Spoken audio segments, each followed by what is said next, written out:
heart 봄에 연결되는 그대를 보며 12ই July জাতীয় পুরস্কারপ্রাপ্ত পরিচালক তার হেমন্তর অপহরণে রিলিজ করতে চলেছে এবং আজকে তার সঙ্গে আড্ডা দিচ্ছি অনুষ্কা বিশ্বনাথন।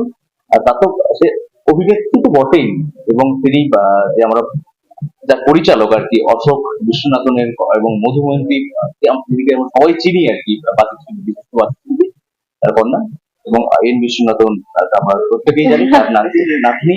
এই জন্যই লোকজন বলে নেপোটিজম।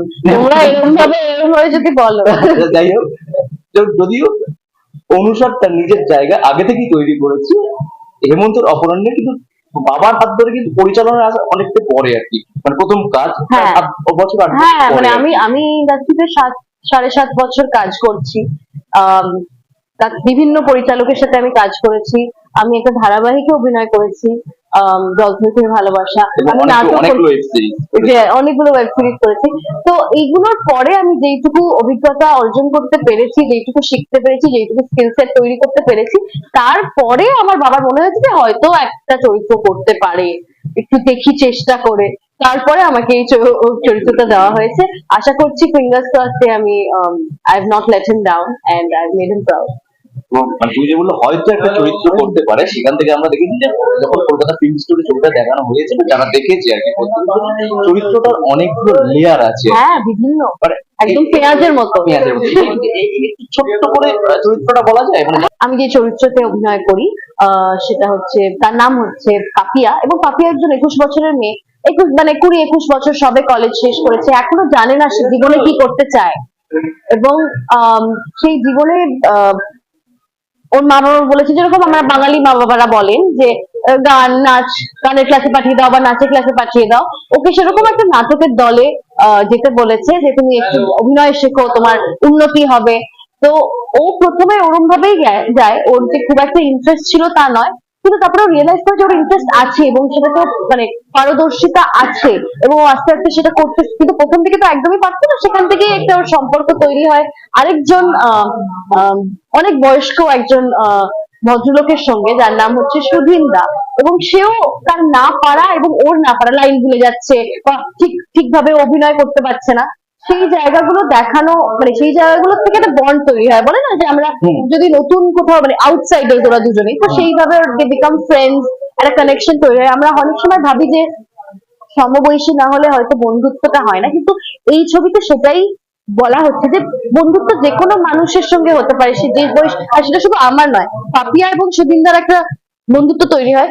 রাজেশ, যেটা ঋতব্রত যে চরিত্র করছে, তার আর সুদিনদারও একটা বন্ধুত্ব তৈরি হয়। তো সেটা দেখা যায় যে মানে বন্ধুত্বটা মানে বয়স নির্বিশেষে হয়। তো সম্পর্কের গল্প, সম্পর্ক এবং সামাজিক গল্প দুটোই।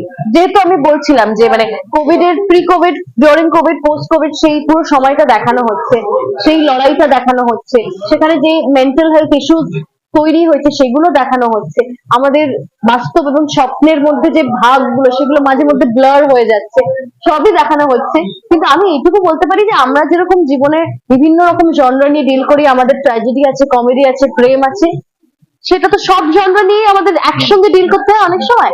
তো সেইটাই হচ্ছে এই ছবিটা, জাস্ট একটা 2 ঘন্টার সময়ের মধ্যে। এবং ছবিতে নাটক, হ্যাঁ নাটক আছে, ছবির ভেতর নাটক। আমার একটা চরিত্র শুধু আমাকে অভিনয় করতে হয়নি, পাপিয়া নাটকে যে চরিত্র করে সেই চরিত্র অভিনয় করা। আচ্ছা, নাটকের চরিত্র অভিনয় করতে, হ্যাঁ পাপিয়ার চরিত্র করতে, হ্যাঁ, আবার ও যে সিনেমা ইভেন্চুয়ালি করতে থাকে, সিরিয়াল করে, সিনেমা করে, সেইখানের চরিত্রগুলো করতে হয়েছে। আমরা মানে আমি অ্যাকচুয়ালি প্রচুর চরিত্র করেছি এই ছবিটাতে, একটা চরিত্র নয়। এবং পাপিয়ার না পারার থেকে পেরে ওঠা, সেইটাও একটা বিভিন্ন চরিত্র মাঝখানে থাকে।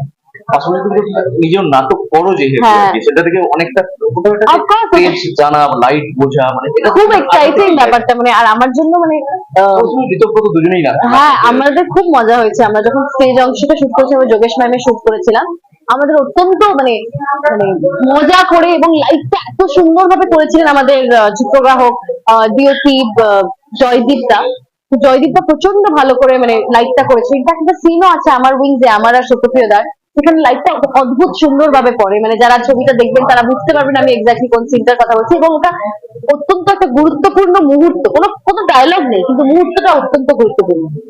অনুষ্কা কিন্তু নিজেও টেলিভিশন করেছে, টেলিভিশন অত্যন্ত জনপ্রিয় একটা প্ল্যাটফর্ম, টেলিভিশন কিন্তু প্রতিদিন যেহেতু দর্শক মুখটা দেখে, প্রত্যেককে মানে যারা বাড়ির দর্শক এটা জানে। কিন্তু টেলিভিশন করতে গিয়ে কোথাও যেটা ভালো মানে ভালো কাজ করার বা যেহেতু প্রত্যেক দিন একটা শিডিউল থাকে, পুরোকে হ্যাম্পার করে সেটা মানে তোমার ব্যক্তিগত ভাবে দেখো আমার মনে হয় television for me was of course আমার জন্য একটা মানে হিউজ কমিটমেন্ট ছিল, কিন্তু তার মধ্যে যে আমি কাজ করতে পারিনি অন্য তা নয়। ইনফ্যাক্ট আমার জন্য টেলিভিশন একটা মানে শেখার মাধ্যম ছিল, মানে আমি রোজ একটা প্র্যাকটিস দরকার হয় তো অভিনয়, তো আমি তো 9 মাস রোজ গিয়ে এত লাইন মুখস্থ করে লাইট নেওয়াটা, তারপরে ডিফারেন্ট লেন্স কিভাবে ব্লকিং সবকিছু রোজ করেছি, এখন আমার ওগুলো মাসেল মেমোরি হয়ে গেছে। নেক্সট টাইম যখন আমি কোনো চরিত্র করেছি তারপরে আমার শুধু অভিনয়ের উপর ফোকাস করতে হয়েছে, আমার আর বাকিগুলোতে ফোকাস করতে হয়নি, কারণ আমার টেকনিক্যালিটিস গুলো প্র্যাকটিক্যালি মুখস্থ হয়ে গেছে। তুমি বলে গেলে প্রতিদিন কোনো রিহার্সালের একটা রিহার্সালের জায়গা শুধু সেটা নয়, আর মানে দেখো আমরা অনেক সময় বলি, আমরা অনেক সময় নিচু চোখে দেখি ধারাবাহিককে, বলি যে নট গ্রেট কন্টেন্ট, কিন্তু আমি যে ধারাবাহিকটা করেছিলাম তার মধ্যে আমার প্রচুর সিনস করতে হয়েছে যেগুলো খুব কঠিন ছিল, যেগুলো যেগুলো আমার মানসিক অবস্থা হয়তো সেদিন সেরকম ছিল। তো আমার মনে হচ্ছে এই সিনটা আমি আমাকে ভগবান দিয়েছে, আমি এই সিনটা লিখবো, লীনাদি দিয়েছে, বাট তাও মানে হয় না, মানে মনে হতো যে আমার বাস্তবে যেটা ঘটছে সেটা আমি দেখতে পাচ্ছি আমার চরিত্র থ্রু দিয়েও ঘটছে। তো সেরকম জায়গা থেকে আমি অনেক পাওয়ারফুল সিনস করেছি, এন্ড দে আর মানে হিউজ লার্নিং একটা এক্সপিরিয়েন্স। আর আমি প্রচুর মানে অপাদির সাথে কাজ করেছি, অনস্বরদির সাথে কাজ করেছি, চন্দন কাকার সাথে কাজ করেছি। All of this people stalwart, খুব মানে মানে ভেটারান অ্যাক্টর, মানে কত কিছু শিখতে পারবো। একদিকে পরিচালক বাবা, তিনি এমন একজন পরিচালক যিনি 3 বারে জাতীয় পুরস্কার প্রাপ্ত, এবং একদিকে বাবা, দুটো সংমিশ্রণ না। আর কোনটা কোনটা কিভাবে মানে বাবা নাকি 3 বারের জাতীয় পুরস্কার প্রাপ্ত পরিচালক এটা কিভাবে ঠিক হয়েছে আর কি? না না, কোনো কোনো কোনো ট্রিটমেন্টের ডিফারেন্স হয়নি, আমাকে যেভাবে বাড়িতে ট্রিট করে সেরকম ভাবেই ট্রিট করেছিল।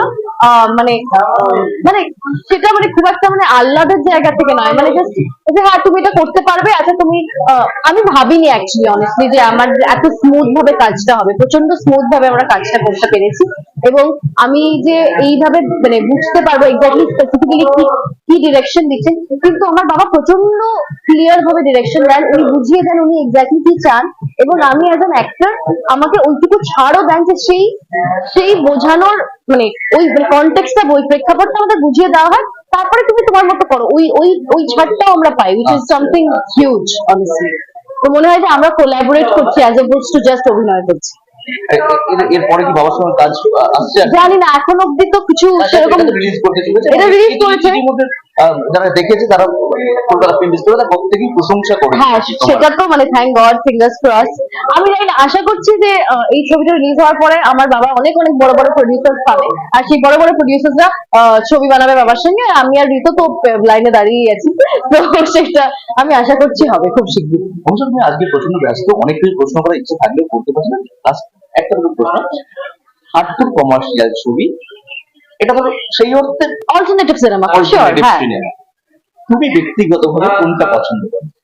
আমার তো দুটোই পছন্দ, মানে যেরকম আমার তার মানে সংমিশ্রণটাও পছন্দ, যেরকম রকি অ্যান্ড রানিতে আমরা অনেক সামাজিক জিনিসপত্র বলেছি, কিন্তু সিনেমাটা fully commercial. So I like films which are like that. আমি যেরকম মানে আমার কমার্শিয়াল ফিল্মসও ভালো লাগে, আমার রেজওয়ানিও ভালো লেগেছে, আমার জিন্দেগি না মিলেগি দোবারা দেখেছি, কিন্তু জিন্দেগি না মিলেগি দোবারা যথেষ্ট ভালো cinema, even if it's commercial. So for me, I want to do a good film which is also commercial, and of course alternative cinema করতে চাই। এটাই কমার্শিয়াল, মানে যদি টেকনিক্যালি একদম আই এগ্রি। তো সেটাই আমি বলছি, আমি আশা করছি এই সিনেমাটাও কালকে তাহলে কমার্শিয়াল বলেই মানে পরশুদিন কমার্শিয়াল বলেই ডিক্লেয়ার হবে। তো বাট নো, আমি যেটা বলতে চাই সেটা হচ্ছে যে আমি বিভিন্ন রকমের আমি অ্যাক্টর হিসেবে ধারাবাহিকও করেছি, আমি ওয়েব সিরিজও করেছি, সিনেমাও করেছি, নাটকও করেছি, ওই এই কারণেই যাতে আমি যে কোনো এক রকমের সিনেমায় মানে আমি মানে আমাকে কেউ বাঁধতে পারবে না, আমি সব রকম সিনেমা সব রকম চরিত্র প্লে করতে চাই। টেলিভিশনে যে রাষ্ট্র এই মুহূর্তে নয়, যদি ঠিকঠাক আমি চরিত্র পাই এবং আমার সময়ের সঙ্গে সেই ব্যাপারটাকে আমরা সামলাতে পারি, সবকিছু ঠিকঠাক হলে আমি ডেফিনেটলি ফেরত আসতে চাইবো একটা পয়েন্ট।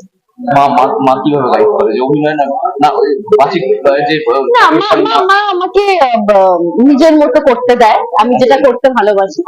এবং আমি শুধু মা এবং বাবার থেকে যতটা সম্ভব শেখার চেষ্টা করি, তারপরে ফাইনালি একটা দেখি কি হয়। ডিসিশন তোমার, ডিসিশনটা ফাইনালি আমার। আর কি কি কাজ আছে? আমার দুটো ছবি রিলিজ হবে, আমি জানি না এখনো ডেট হয়নি, তা পোস্ট প্রোডাকশনে আছে। একটা হচ্ছে হাওয়া বদল 2, পরমব্রত চট্টোপাধ্যায় পরিচালিত, সেটা আশা করছি এন্ড দিস ইয়ার ও early next year maybe release হবে। আর আরেকটা হচ্ছে গৃহস্থ, পরিচালিত হচ্ছে মানে মৈনাক ভৌমিক পরিচালিত, এবং সেটাও একটা খুব ইন্টারেস্টিং ফিল্ম, সেটাও খুব ইন্টারেস্টিং, এবং আমি রিলিজের জন্য খুব শীঘ্রই মানে ওটা আমি জানি না কবে হবে অনেস্টলি, বাট হলে তোমাদের সবাইকে অবভিয়াসলি আগে জানাবো। অনেক অনেক ধন্যবাদ। তোমার হেমন্তের অপর্ণা অসংখ্য সাকসেস পাক এবং commercial success Yes, I hope so. Please sing it for us.